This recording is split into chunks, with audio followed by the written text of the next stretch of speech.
أعوذ بالله من الشيطان الرجيم بسم الله الرحمن الرحيم والصلاة والسلام على رسول الله وعلى أجمعين السلام عليكم ورحمة الله وبركاته. الله تعالى القرآن الكريم بيته واشكروا نعمة الله إن كنتم إياه تعبدون. الله تعالى شكر إتجاز ديه bergan ne'matlarga.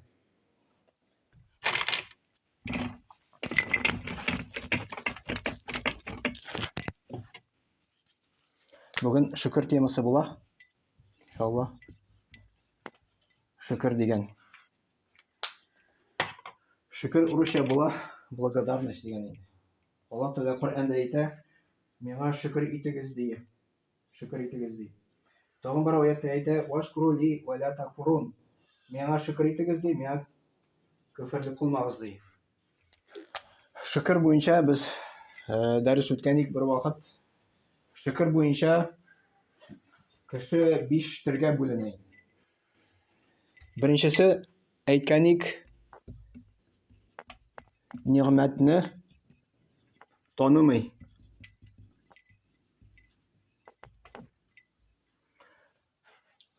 Ya'ni bizning ne'matlar bor.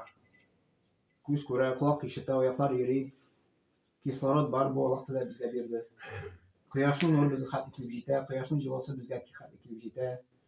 Ya'ni bütün ne'matlar Alloh taolo aytadi, mendan deydi, Alloh taolodan bütün ne'matlar. Ne'mat degan so'z это благо deb tarjima etiladi.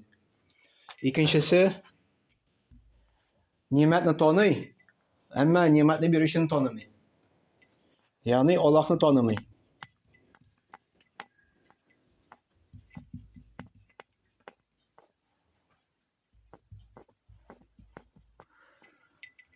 Bu ikisi de şükür etmiyor.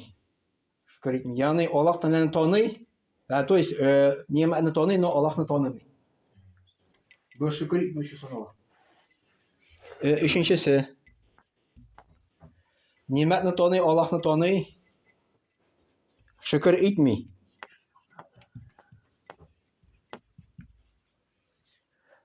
Bu da ne'matni tanımamış şu Allah. Dördüncüsü şükür etmiyor. Ama bo'ysunmay. Bo'ysunmay, Allohga bo'ysunmay. Bu da shukr etmoqchi Allah. Beshinchisi ne'matni da toniy, Allohni toniy, shukr eta, bo'ysuna.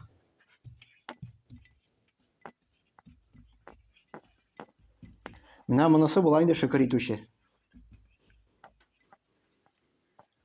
Namusi bo'la shukr etuvchi. Nishik bo'ysuna?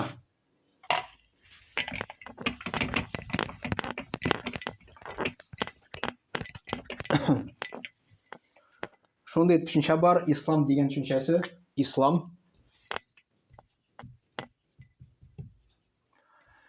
nishik tarjima etiladi bilasizmi? İslamning tarjimasi. Yo'qmi? Bo'ysunu tarjima etiladi. Bo'ysunu. То есть islom bilasiz, asal islom bu bo'ysunu bo'ladi. Kimga bo'ysunu? Allohga bo'ysunu bo'ladi. Shusha tomirdan olingan musulmon degan so'z. Muslim arabcha keladi. Muslim deb ataladi. Musulmon. Ya'ni islom musulmon tomir bir. Musulmon nechik tarjima etdilar? Если bu bo'ysunu bo'lgach, bo'ysunuvchi. Да, подчинившийся Allohga. Bu bo'ysunuvchi bo'laydi.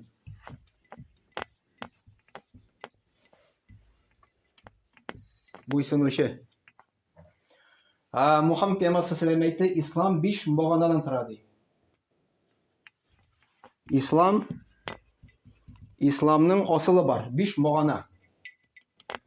Birinchisi shahodat keltiruv. Nasal shahodat? Ashhadu an la ilaha illalloh va ashhadu anna Muhammadar rasululloh. Mana ma'nosi nechik? Esa la ilaha illalloh Muhammadar rasululloh. Ana nikahda обычно mullalar ayttiradilar. Aytirib qo'shalar. Nima ma'no bu keladi? Ya'ni la ilaha illalloh degan so'z shahodat keltiradi. Men shahodat шәһадәт китерәмен. Мин шәһадәт китерәмен. Русча була я свидетельствую. Аллаһтан башка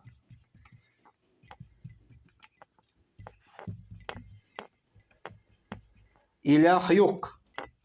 Илаһ юк. Мин шәһадәт китерәмен. Аллаһтан башка илаһ юк. Yani əşhədü ən la ilahe illallah şol мәгънә килә. Русча була ул я свидетельствую, что нет божества кроме Аллаха дигән. Менә шәһадәт дигән мәгънә килә. Беренчесе карыйбыз, мисал шәһадәт. Нинди мәгънә килә шәһадәт? Мисал китереп була бер хәзрәт бер вагызда сөйли. Никахка чакырдылар ди. Ул күптән булган инде. Катнаш семья килеп чыкты. Yani егете татар килеп чыган, мусульман. Моңа өйләнә торган кызы була христиан. Yani урыс милләтеннән. Ну все, никахка чакырдылар, аны никах башладым ди хәзрәт әйтә инде. Никах дөрес була. Yani Коръәндә Аллаһ Тәгалә әйтә, никах дөрес була ди. Әгәр дә мусульман ир кешесе үзенә ала кызны өйләнергә мусульманканы, христианканы и иудейканы. Yani мусульман ир кешегә рөхсәт ителә шушы өч дингә өйләнергә. Әмма ислам диненең галимнары әйтәләр, вообще особенно Россиядә инде, крайне нежелательно. То есть өйләнү дөрес була, никахы дөрес була, но крайне нежелательно. Ни өчен шулай? Потому что моны балалары туачак бит инде. Балалары кем күбрәк, кем белән була ул? Әни белән була. И күбрәк әнидән тәрбия ала бит инде. И әнидән тәрбия алгач, балалар христиан булып китәргә мөмкин. Шулай. Сәлам. Марат абый дип тора.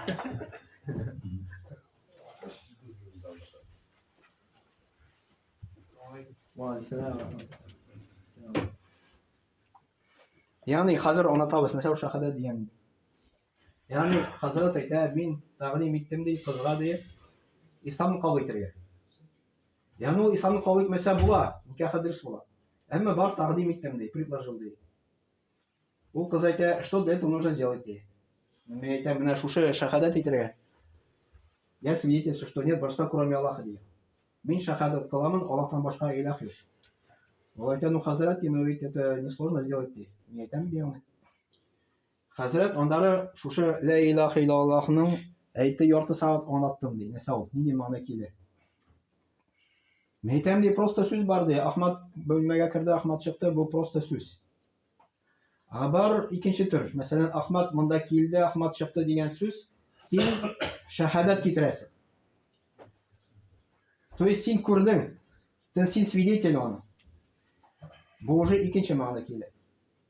И что это ярты сәгать буе аңлаткач ди, ул әйтә, хәзрәт, можно я все-таки христианкой останусь дип әйтте. То есть сперва ул советоваться әйтә, әнисе белән андары можно все-таки христианкой останусь дип әйтә.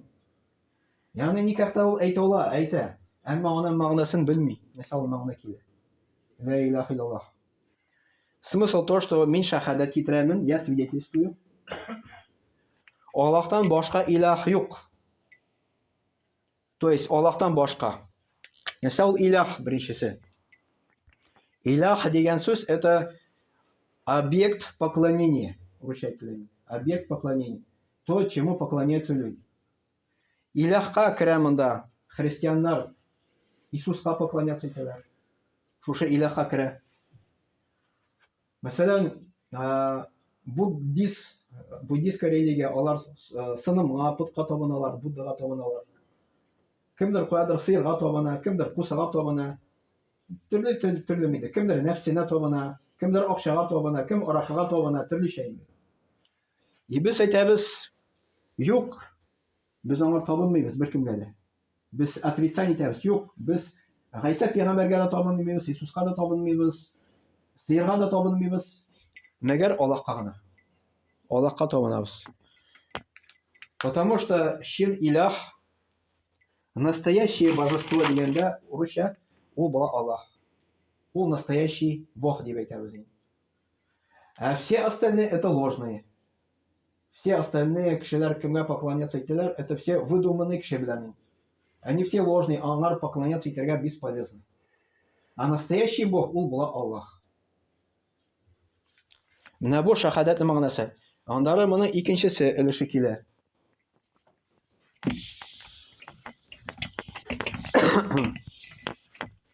Мухаммаду Расулуллах дигән. Мухаммадур Расулуллах. Мухаммад дигән сүз Мухаммад саллаллаху алейхи ва саллям.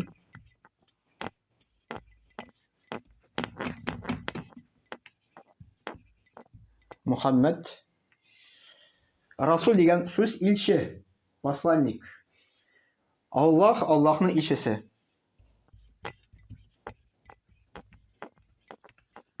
Аллахның илчесе. Ягъни ислам дингә кирүнең шарты булып тора. Әле ла илаха иллаллах кына әйтү түгел. Бу икенче өлеше Мухаммад Расулуллах дип әйтү дә кирәк әле.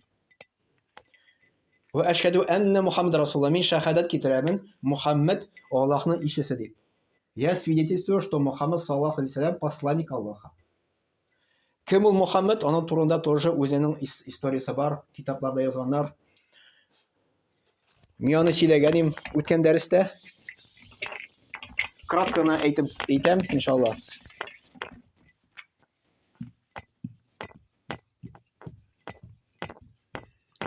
Мухаммад саллаллаху алейхи ва саллям ул була араб милләтеннән, Курайш кабиләсеннән дигән. Туа Мәккә шәһәрендә, Саудовская Аравия мөмкиндә. Кайчан туа? 570 елда туа. 570 год нашей эры дип атала. 40 яшькә хәтле ул була гади кеше, простой человек. 40 яшь тулгач, это получается 610 ел килеп чыга инде.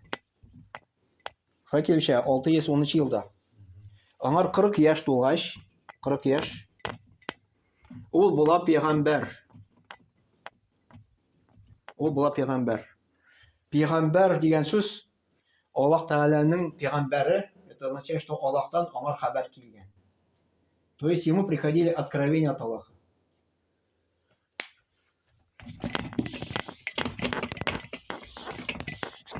Ягъни Мухаммад пәйгамбәр саллаллаху килде откровениялар Аллаһ Тәгаләдән.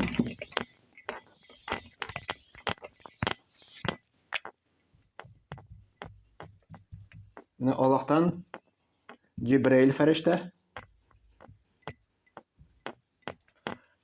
алып килә Мухаммад саллаллаху хәбәр. Саллаллаху алейхи. Нәрсә алып килә? Коръән. И шушы Коръән иңә 23 ел. То есть мусульманнарның китаплары без әйтәбез Коръән дип. Каян килеп чыккан ул? Аллаһ Тәгаләдән Җибраил фәрештә Мухаммад пәйгамбәр саллаллаху в течение 23 лет хәбәр алып килеп торды. Это называется вахи. Арабча вахи. Вахиның мәгънәсе откровение. Откровение от Аллаһа.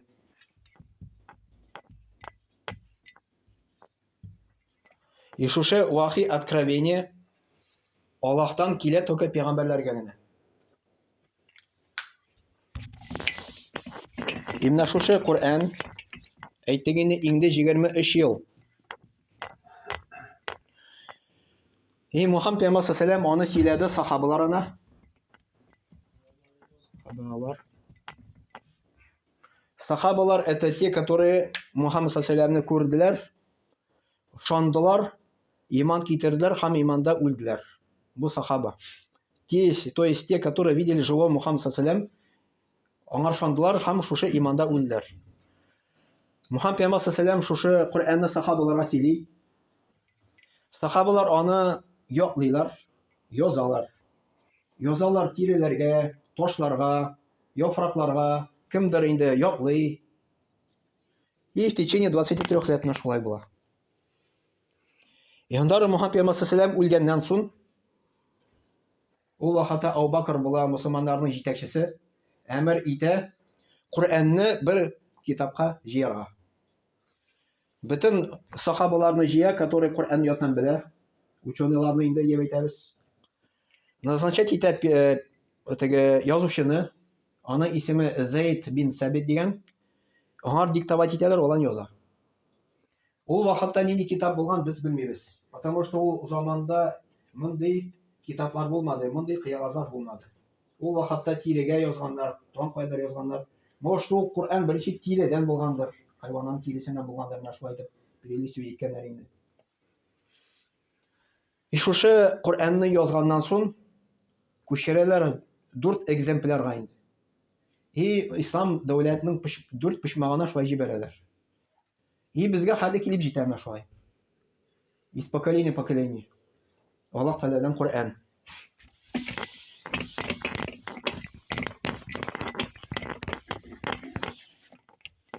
Ягъни шәһадәт итәсен дигән сүз, мин шәһадәт кыламын, Аллаһтан башка илаһи Мөхәммәд саллаллаһу аны ишесе дип, мәгънәсе шулай килә. Еще моның мәгънәсе килә то, что мин все бер кемгә табынмыйм, Аллаһка гына табынам. То есть имеется в виду монда отрицание килә. Иисуска табынмыйм дип әйтәсен. Сыйырга табынмыйм дип әйтәсен. Идолларга табынмыйм дип әйтәсен. Ә кемгә табынасы Аллаһка гына дип әйтәсен. Ягъни ислам диненең бар 5 баганасы, 5 асылы. Беренчесе әйтек шәһадәт.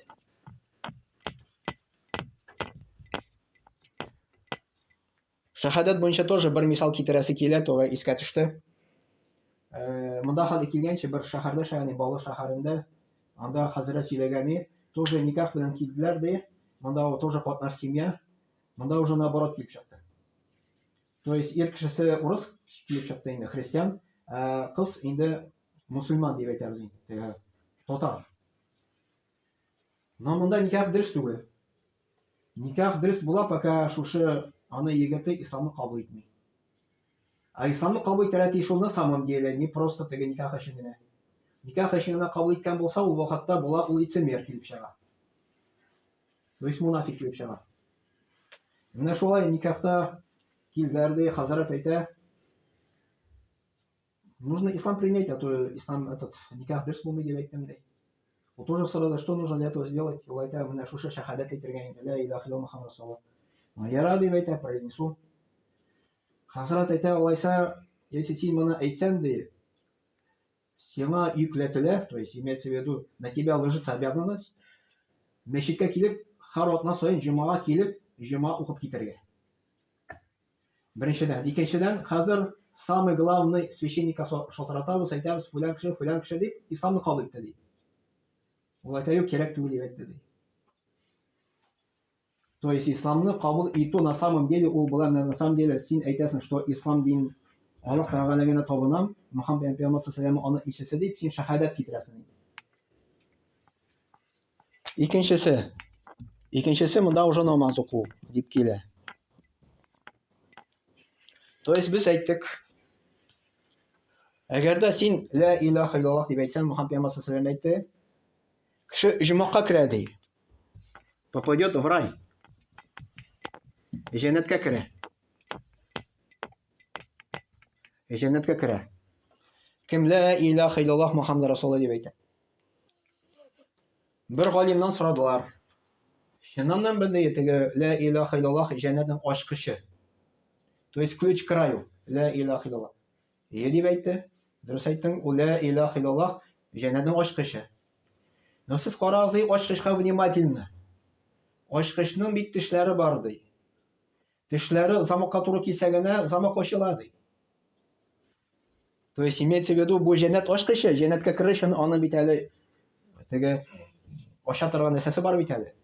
Тешекләре дип әйтәбез, тешләре, зубцы дип әйтәбез инде. Ә зубцы була, ул намаз беренчесе килә.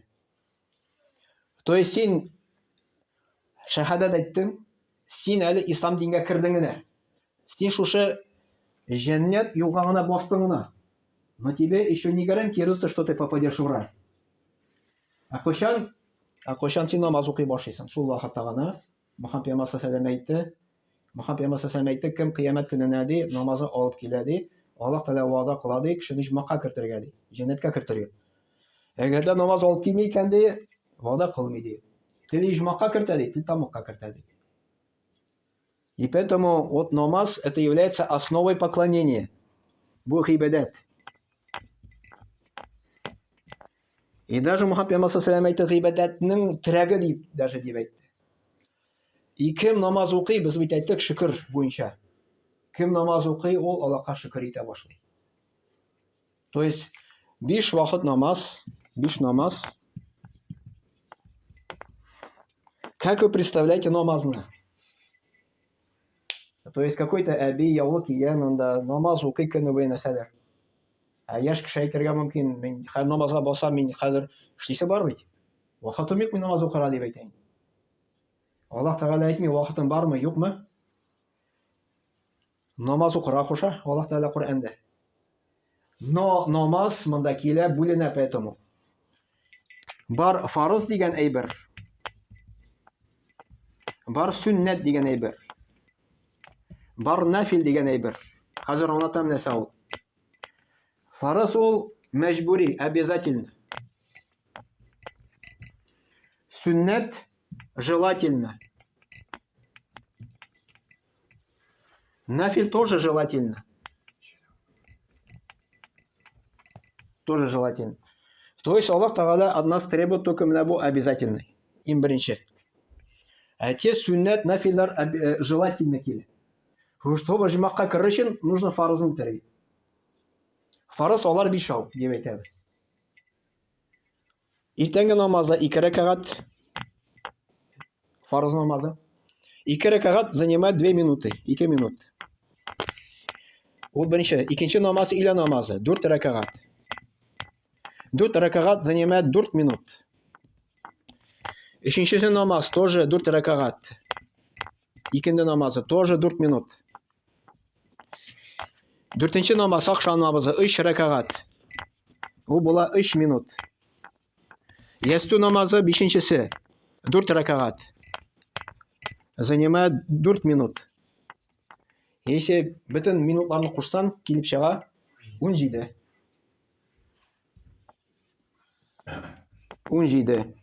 17 минут. И плюс тахарат алсак плюс 7 минут. Килеп чыга 24 минут. То есть безнең суткада 24 сәгать. Бөтен Себергә 7 минутка җыйлайм. Син илесен күбрәкме? Син бер тахарат 7 минут аласың шта. Ну, мин это примерно әйтәм. Бу самый минимум мин.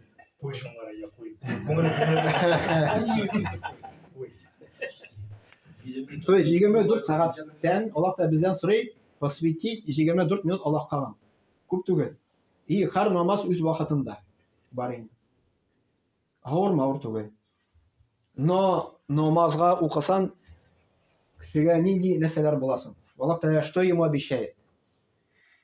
Беренчедән да обещание. Кеше уйлый инде менә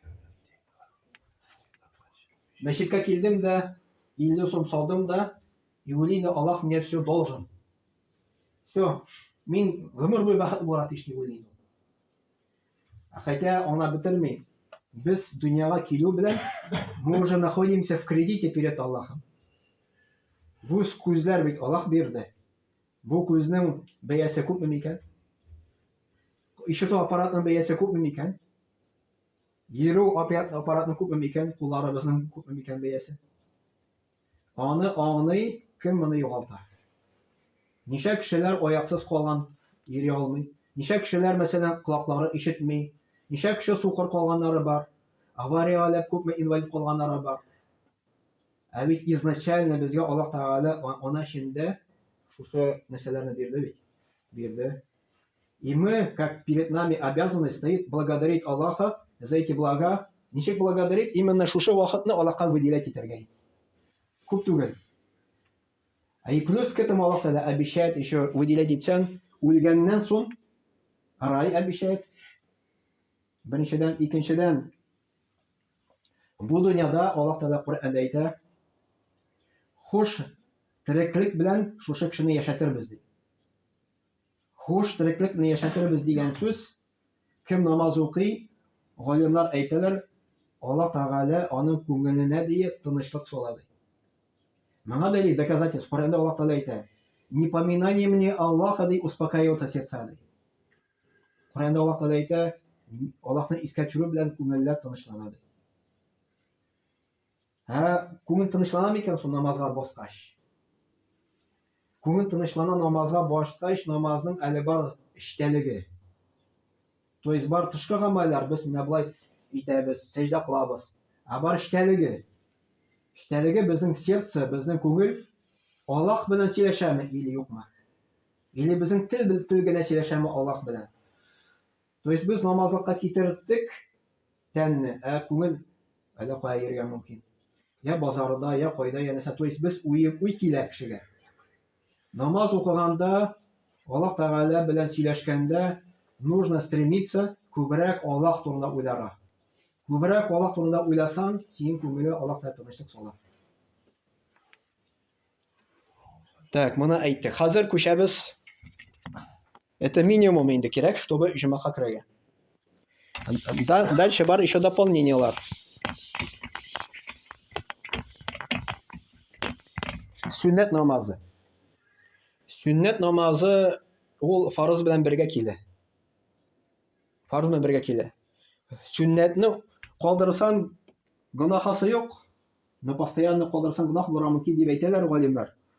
Но без аны сүннәтне дә укыйбыз инде. Если тегесе 17 ничә рәкат булды әле? 17 бит име? 17. Монысы килеп чыга, сонасан, если иртә белән 2 рәкат, 6 рәкат, онтым ничә рәкат була әле? Сүннәтләрне без 12 була, 12. 12 рәкат. Килеп чыга 29.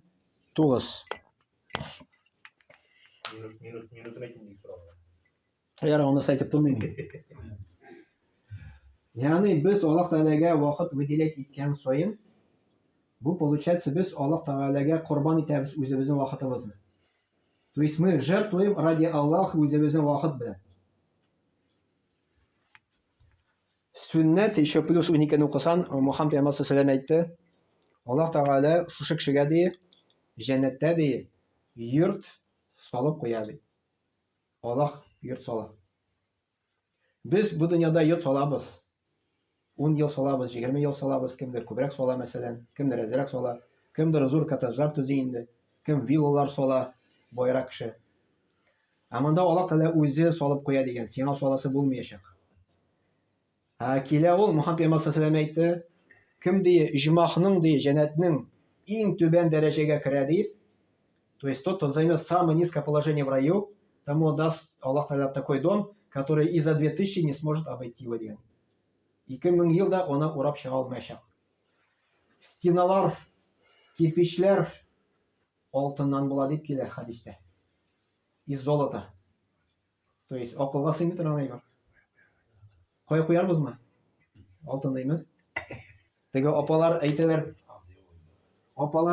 мәсәлән, җәннәт турында әйткәндә, никтан бит эшләмәгәч инде нам скучно була дип әйтә инде. Безгә эш кирәк дип. Аллаһка кайткач әйтерсең, мин эш бик дип инде. Беркемне дә бит инде санаторийга баргач эшләсе килми анда, или профилактика ялтасы килә. Или диңгезгә баргач эшләсе килми берсендә. Бу районда анда беркемне кем эшлисе килә. То есть эш дигәндә безнең представление бу дөнья белән. Безнең бу җәннәт акылга сыймый торган әйбер. Мы представляем рай нашими представлениями. Это мәсәлән бер кеше әйтмешли теге, вот представим, она карында бала, димме? Внутри утробы матери. Если представим, аңар акыл биргән булсаң, әгәр тел биргән булсаң, шушы бала белән сөйләшсәң, әйтәсең икән аңар. Әйдә чык монда, монда рәхәт, монда кояш та бар, ай да бар, монда тәмле ризыклар да бар. Ул әйтә, миңа монда үземә рәхәт ди. Аны чыгасы килми, аны эчендә. Аңар ризык монда кирип тора, анда җылы, берни проблема юк. Нәкъ шулай без дә уйлыйбыз, безнең үләсе килми әлбәттә. Без белмибез үлгәннән соң нәрсә була.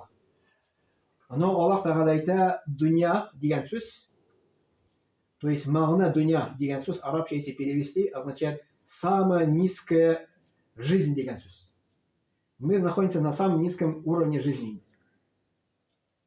Үлгәннән соң, если Аллаһ Тәгаләгә кеше табынган булса, бу дөньядан Аллаһ Тәгалә бирә рәхәтрәк тормыш. Все в зависимости от Аллаһтан тора инде. Он хуҗа, он решает кеше кая бара үлгәннән соң. И поэтому мы намаз укып, ураза тотып, хаҗ кылып, мәсәлән, закатлар биреп, садакалар биреп, ифтарлар үткәреп, мы добиваемся довольства Аллаха. Если Аллаһ Тәгалә безнең белән довольны булса, ул вакытта, иншалла, теге дөньяга баргач, иҗмакка кертә. Безнең вакыт ничәдә ул? 52-дә.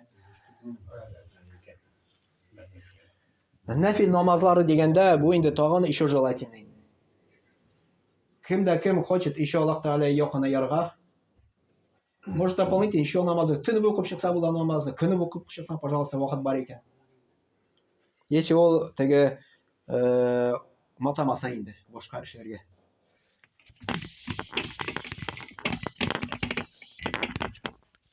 Ягъни намаз укыса кеше, анада инде то, что Аллаһ Тәгалә бу дөньяда аны бәхет итә, теге дөньяда иҗмакка кертәм дип обещание бирә. Өченчесе, ураза тоту. Мухаммад пәйгамбәр сәлләму Аллаһ Тәгалә әйтте ди, любой гамәл Аллаһ Тәгалә ризалыгын эшләнгән гамәл ди, уннан алып 700 хәтле савап языла ди. Награда от 10 до 700 раз. И выше дип килә. Кроме дип килә уразадан башка ди. Аллаһ Тәгалә әйтә, уразаны ди ул минем өчен тота ди. Ул ди ашауны минем өчен калдырды ди. Ул эчүне минем өчен калдырды ди. Ул шәһвәтне минем өчен калдырды ди.